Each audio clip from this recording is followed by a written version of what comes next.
Can you tell me the story from the beginning? It's like, how do you start? What's your master? How do you get some tricks? And how do you learn from your inspiration?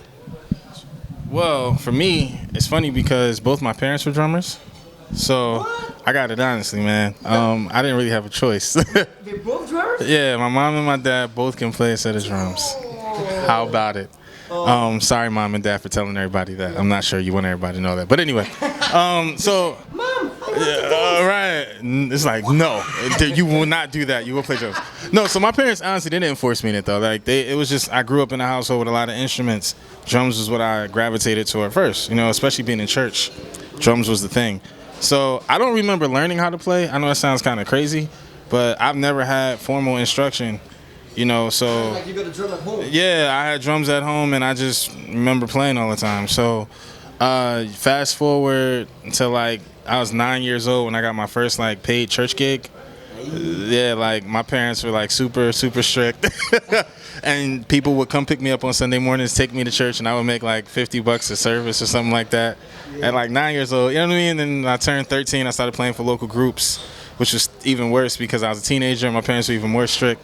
But fast forward to, like, graduating high school, I started touring, like, a couple weeks after I graduated. It was very, very, very soon after.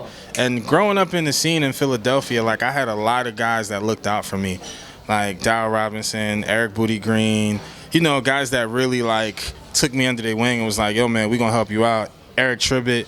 Like, it was just a lot of love shown. And then I got a chance to meet my Philadelphia idols at some point, which was like Brian Fraser Moore, Little John Roberts. You know what I mean? Like, these guys are friends now, like really big brother figures to me now. So, growing up in that Jersey area, which is right close to Philly, it was kind of just like, you network and you show that you are ready to do whatever you're needed to do at any given time. So, like, showing up at all the jam sessions, playing at all the sheds, not backing down from a challenge, and just showing you musicality, too, because it wasn't all about chops. It was about being able to lock in the groove and showcase that you've been studying your music at the same time. Yeah. So by the time I graduated, I had already made all these connections with all these great people. And, man, these guys really looked out for me. They were like, all right, well, yo, we can't make this gig, so you want to do it? And the first one was like Eric Roberson.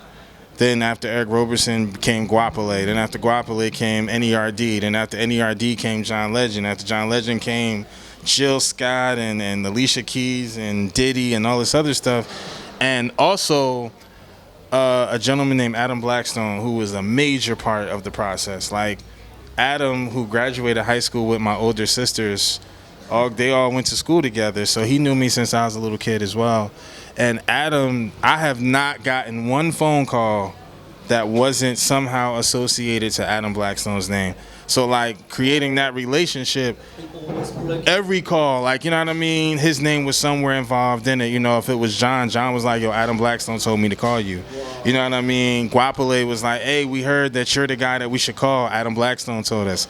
Diddy was the Adam Blackstone call. Alicia Keys, they were like, yeah, Adam recommended you too. Like, it was just all this, like, all these great opportunities coming about.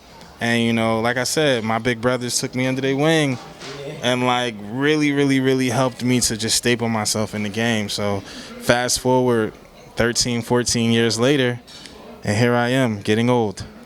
So, I'm super thankful. Like, I'm super blessed, and, like, I couldn't have asked for a better journey so far. So I'm going to shut up because I've been talking too much. All right, Dom, you're on. No, it's good. We learn a lot. It's great. It's great. Yeah, no, it's cool. It's the history.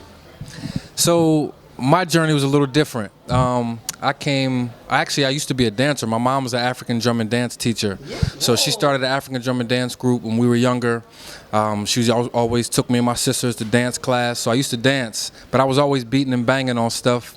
She brought me a djembe when I was 11, and then that just kind of and then so, it just started growing. I never had a formal trainer in my youth, it was like I would get someone here and there, but it was never no one that I would really, you know, consistently get with. So I just maybe get a little something from this guy, get a little something from that, and then just make it my own, you know. Yeah, then I went to Berkeley. Went to Berkeley College of Music in Boston, and I was only there for a semester. It was too much money, but the relationships have been like endless. I still see people and know people, you know, from 12, 14, 13 years ago, you know, and so it's just, you know, and but I've always was working a 9 to 5 and playing music, so it was just waiting to kind of cut through, you know, and to get my big break, if you will. But Maxwell was my first big gig. Audition, got the gig. Things didn't necessarily. We did some TV stuff. I did Dancing with the Stars and Jay Leno, and it was dope. Was supposed to do the tour, but things kind of went a little left. But you know, back to work and still just trying to make it happen. And then you know, 2 years later, I was playing with Jaheim, which is another R&B artist. And then, you know, just started kind of just going from there. And you know, 2.5 years ago, I got the call for Jill Scott. And I opened up for Jill Scott years ago with another group in Philly, you know, just grinding, you know. So it's just been a journey, you know. But nonetheless, I'm here, thankful, and you know, I'm blessed.